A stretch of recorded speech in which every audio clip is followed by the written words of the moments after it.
Pirates weren't saving for retirement. They were burning through stolen gold faster than rock stars blow through record deals. But here's what historians just discovered about their spending habits that explains why treasure maps were actually pointless. The real story is disturbing. When pirates finally made it to shore with their stolen treasure, they didn't exactly rush to open savings accounts. Port Royal in Jamaica was basically the Las Vegas of the Caribbean, and pirates treated it exactly like that. These guys would roll into town with pockets full of gold and silver, ready to blow it all in the most spectacular ways possible. The taverns were their first stop, and boy, did they make an impression. A single night of drinking could cost a pirate crew more than most sailors made in a year. We're talking about guys who'd order entire barrels of rum for everyone in the house, just because they could. The tavern owners absolutely loved these customers, loud, generous, and completely terrible with money. But the spending didn't stop at drinks. Gambling was huge in these port towns, and pirates were notoriously bad at knowing when to quit. Card games, dice, betting on cockfights. If there was a way to lose money quickly, pirates found it. Some crews would literally gamble away their entire share of treasure in one night. Makes you wonder how they ever managed to coordinate successful raids when they couldn't even manage their own wallets. Then there were the women. Pirates spent enormous amounts on prostitutes and female companions who knew exactly how to separate these rough sailors from their coins. These relationships were purely transactional, but pirates often paid way more than necessary, especially when they were drunk and showing off to their crewmates. The wild part is how this created entire economies. Port towns like Nassau in the Bahamas basically existed to service pirates and their reckless spending habits. Local merchants, innkeepers, and the service providers all got rich off these temporary millionaires who had zero concept of budgeting. The more pirates spent, the more these towns grew and prospered. What's really crazy is that many pirates knew they were being overcharged for everything. A simple meal that cost a few coins for regular folks would cost pirates 10 times as much, but they didn't care. They figured easy come, easy go. After months at sea risking their lives, they wanted to live it up while they could. Port Royal became so notorious for pirate excess that it was called the wickedest city on earth.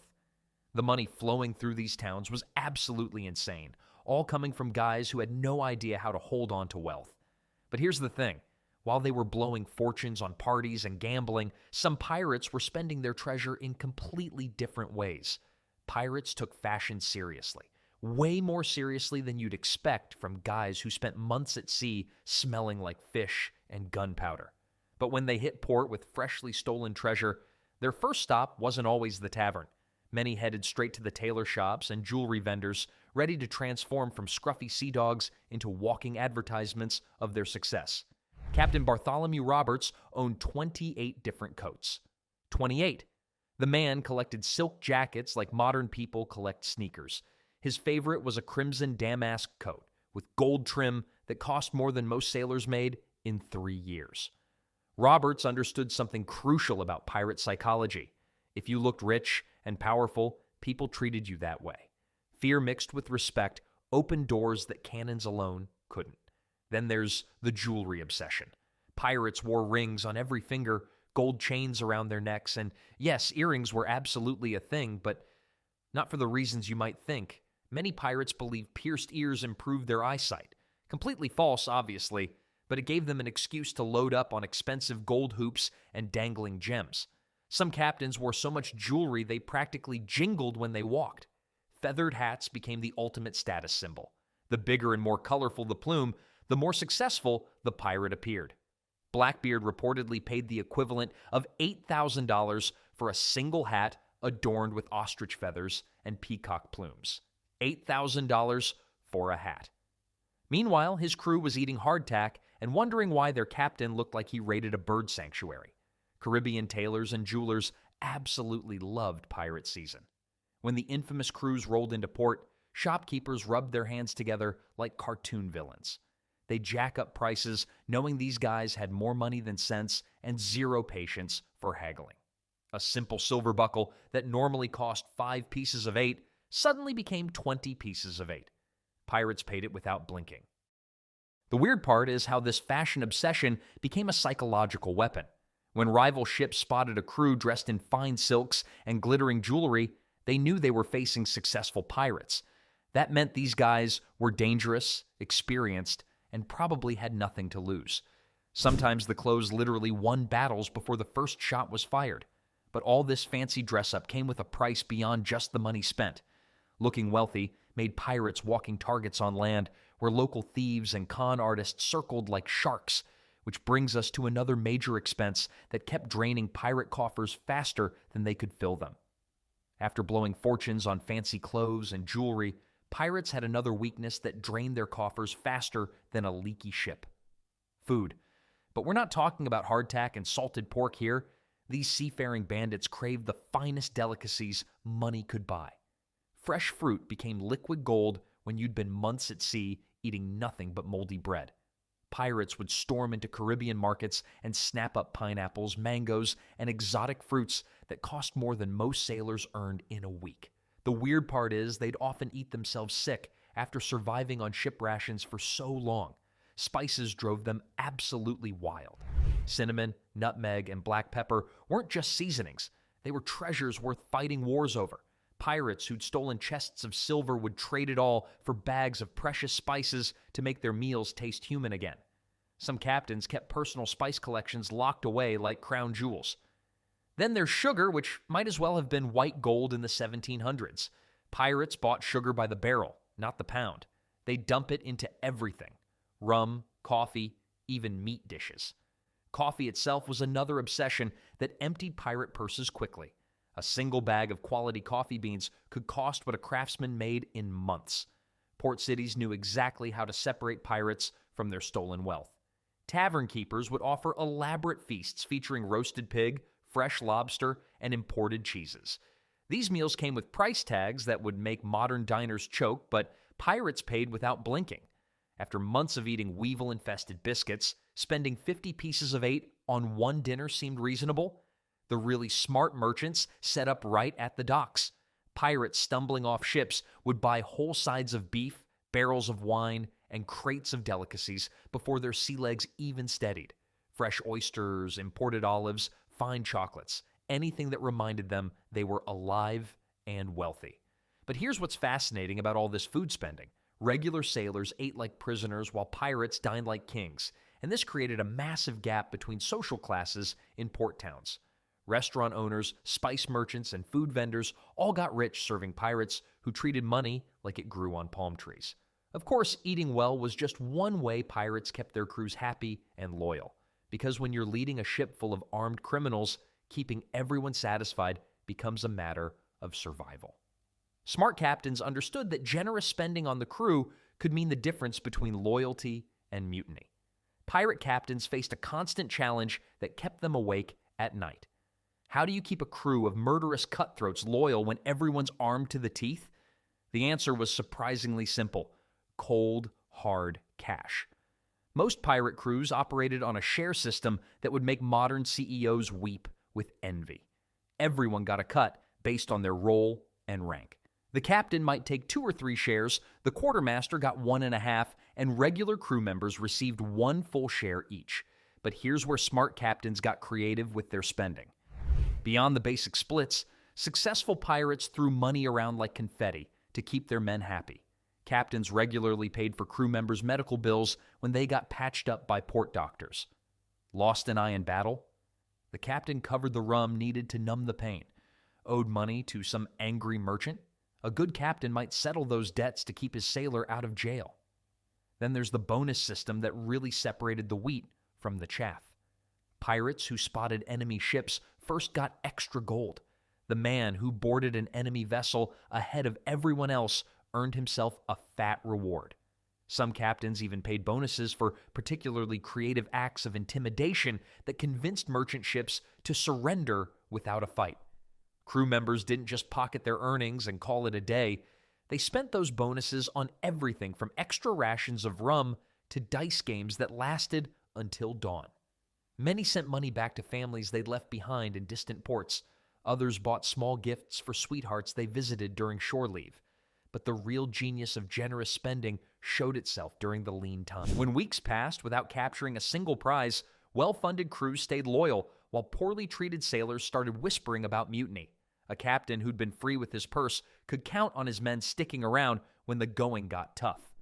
Smart pirates understood that loyalty couldn't be commanded at sword point forever. Edward Teach, better known as Blackbeard, famously kept his crew of 40 men happy by ensuring they always had spending money when they hit port. His generosity bought him years of faithful service from some of the most dangerous men in the Caribbean. The most successful captains treated their ships like floating businesses where happy employees meant better profits. This approach worked so well that some pirate crews stayed together for decades under the same leadership. Of course, all this generous spending required a steady stream of victims to rob, which brings us to how pirates used their wealth for the tools of their trade. All that stolen gold and silver wasn't just for fancy clothes and wild nights. Pirates needed serious firepower and ships that wouldn't sink halfway through their next raid. When your life depends on outgunning merchant vessels and outrunning naval warships, spending big on weapons and repairs becomes a survival strategy, not just showing off. Arms dealers in Caribbean ports made fortunes selling cannons to pirate crews. A single decent cannon could cost hundreds of pieces of eight. That's months of regular sailor wages. But pirates? They'd slap down payment without blinking.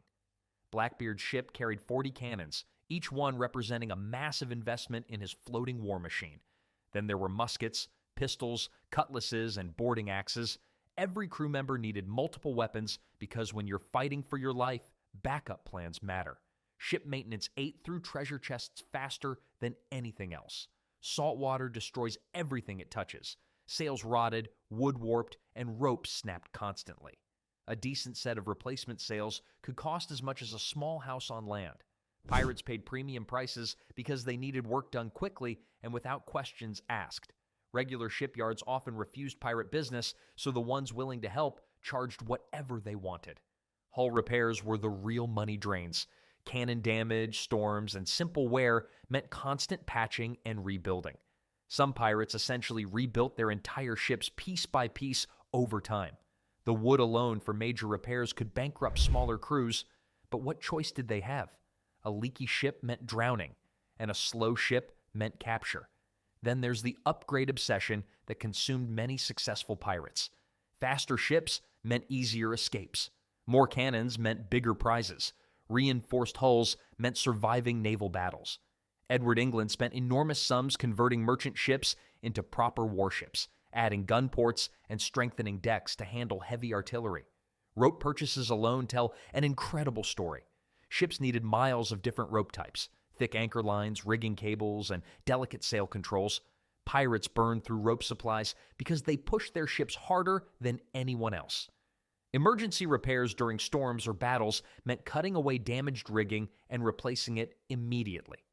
The weird part is how this created entire industries devoted to serving pirates. Certain Caribbean shipyards specialized in pirate modifications.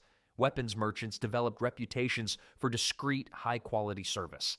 These businesses thrived on pirate gold while maintaining careful relationships that kept everyone profitable. Smart pirates understood that skimping on ship maintenance was basically suicide with extra steps, but even the best-armed, perfectly maintained ships needed something else to operate safely. Friends in very high places. Money talks, and in the pirate world, it screamed loud enough to buy you a get-out-of-jail-free card. Pirates understood one simple truth about human nature. Everyone has a price, especially colonial officials who barely earned enough to feed their families. Port governors lived in constant fear of pirate attacks, but they also recognized opportunity when it sailed into their harbors flying black flags. Why fight when you could profit? Smart pirates like Captain Henry Morgan made corruption an art form, spreading gold coins like seeds across Jamaica's political landscape. The result? Officials who looked the other way when convenient. Bribes came in many flavors. Sometimes pirates paid upfront protection money, essentially buying immunity for future visits. Other times, they negotiated on the spot, a bag of silver pieces in exchange for 48 hours of safety. The going rate varied wildly depending on location and desperation levels on both sides. Then there were the fake papers. Pirates needed legitimate-looking documents to avoid immediate arrest when entering civilized ports. Crooked clerks became wealthy, selling forged letters of marque, trading licenses, and citizenship documents. These papers transformed bloodthirsty criminals into respectable privateers, at least on parchment. Nassau in the Bahamas became the ultimate example of purchase paradise. Pirates essentially bought themselves an entire colony by keeping local officials swimming in Spanish gold. The arrangement worked perfectly. Pirates got a safe haven, officials got rich, and everyone pretended everything was perfectly legal. But the really clever pirates invested in information networks. They paid harbor masters, tavern keepers, and dock workers to report naval movements. Advanced warning meant survival, and survival meant more opportunities to steal treasure.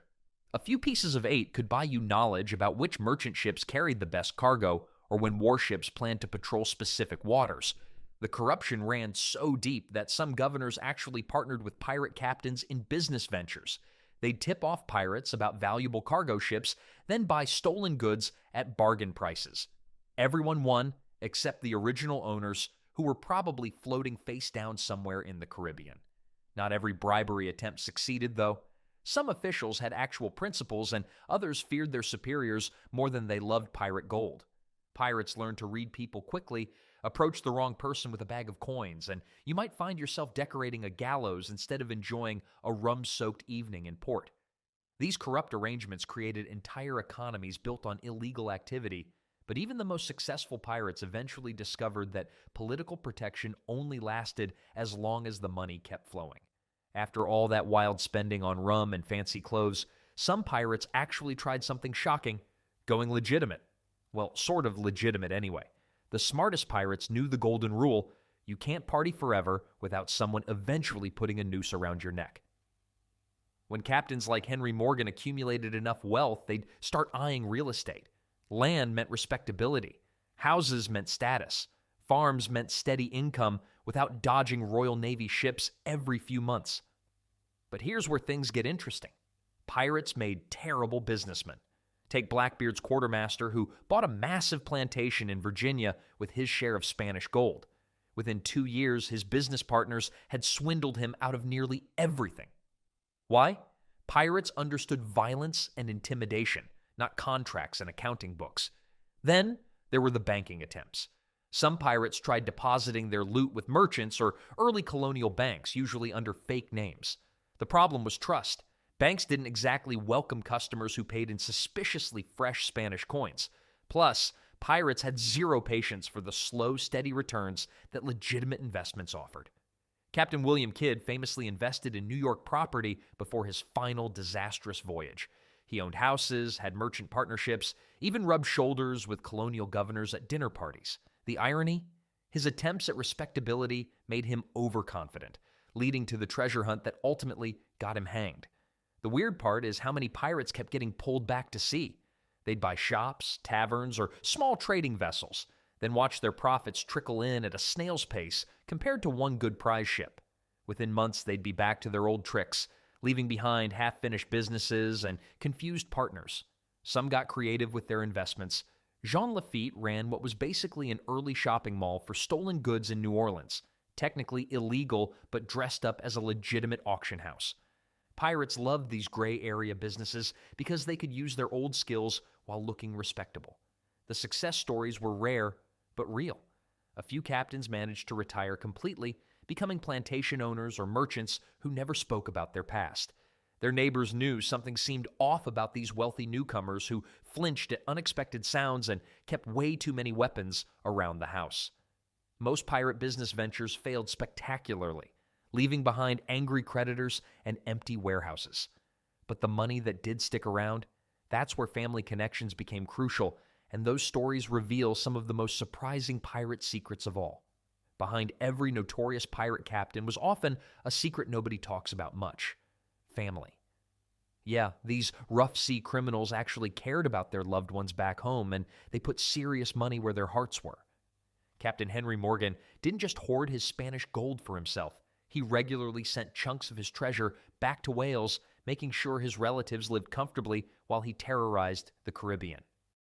The guy literally funded his nephew's education at Oxford University with stolen silver. Talk about paying it forward with blood money.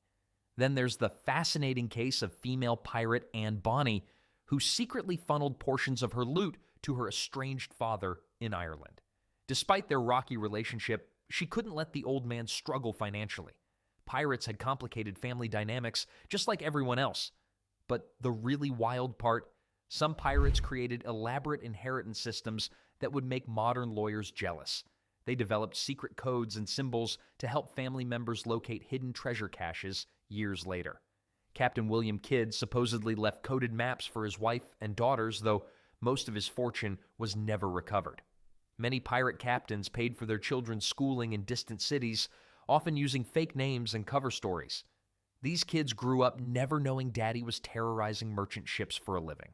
The tuition bills were paid in Spanish pieces of 8, converted through shady money changers who didn't ask questions. Religious donations were surprisingly common too. Pirates would anonymously fund church construction or community projects in their hometowns, probably hoping to buy some divine forgiveness for their murderous careers. Blackbeard reportedly donated to 3 different churches across the Carolinas. The burden of keeping these family connections secret was enormous. Pirates used trusted intermediaries, usually retired sailors or sympathetic merchants, to deliver money and messages. One wrong move could expose their loved ones to rival pirates or vengeful authorities. What's really heartbreaking is how many of these family legacies were lost forever. When pirates died suddenly in battle or were executed, their secret treasure locations died with them. Countless wives and children waited for money that would never come, while chests of gold sat buried on forgotten islands.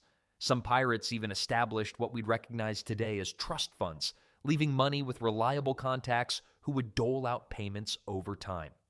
These arrangements rarely survived long, though, since honor among thieves wasn't exactly ironclad. The romantic notion of buried pirate treasure isn't entirely myth. Much of it was genuinely meant for family inheritance, creating legends that persist centuries later.